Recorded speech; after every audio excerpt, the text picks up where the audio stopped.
A Louisiana native, which I think is exciting, and he has had an interesting career. He landed in Des Moines, though, because of the Drake Relays and his wife, who is here with him tonight.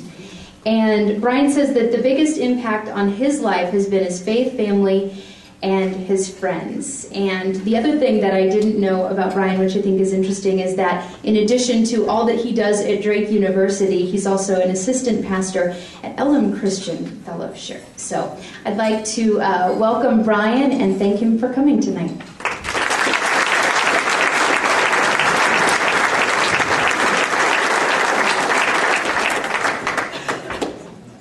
Good evening. It is, I'm absolutely humbled to stand here after all the people that I've recognized that's in the room, and certainly for many of you who I do not know. I just have to believe, as mentors and as people who are a part of this organization, any one of you could be standing here giving maybe some glimpse of your life, and all of us would be in awe. So the fact that I get to stand up here and share a little bit about me is really humbling, to be quite honest with you. I want to start off by telling you that for many, many years, I wish I would have the opportunity to really just tell my story. And oftentimes what that requires, there's some transparency. And I hope that you might get a glimpse of maybe where I've been, where I've come from, and hopefully those two things will tell the story of where I believe I'm going.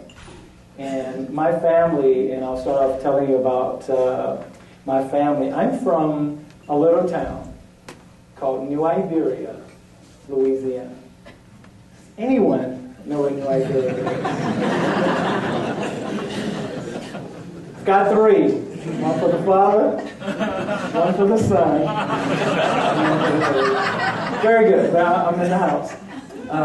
This is a good time. I know that we are probably very full. Can we just give an acknowledgement for Mojo's? They've done a wonderful job.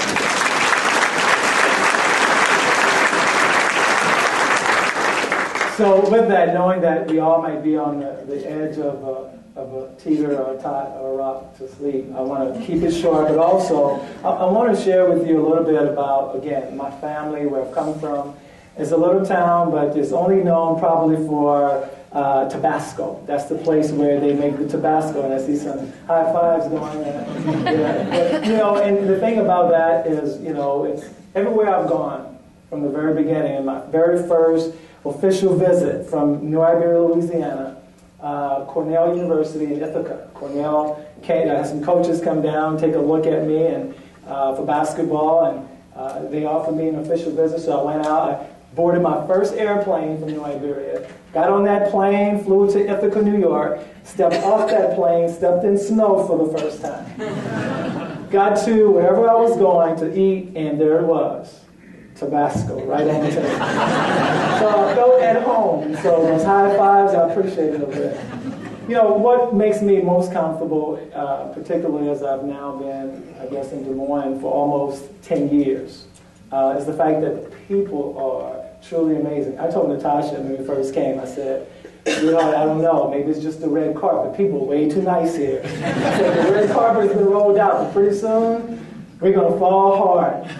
And it's been wonderful, and it's not because we're special. I think it's because it's a special place. And that's what I talk about many times with recruits, many times with coaches and individuals that ask me from Louisiana, what is it like to live in Des Moines, Iowa? What are you doing in Iowa? And I tell them all the time, don't knock it until you've tried it.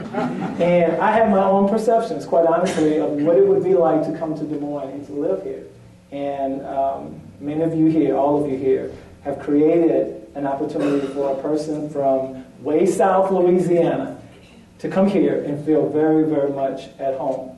So about home, I have two older brothers, Melvin and Gregory Brown, and those guys are who. But I will tell you this: my oldest brother for a long time was my idol. I love the way he would set up; his knees would come together, and then when he would rise up, he'd be in perfect form as he released. I just love the way that looked. So I tried to pattern myself after him and do a lot of those things, and really to no prevail. But I could jump higher than him, that was for sure. But, so great brothers. I will tell you that my father was a hardworking man.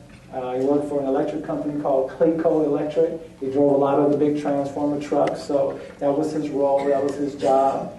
I have an amazing mother. I lost my father some time ago to diabetes. He lost his battle with that, but my mom is still in Louisiana, and she is an amazing woman. Amazing. You talk about my mentor, and I'll tell you more about that. But she has a 7th grade education, and she's the wisest woman I know.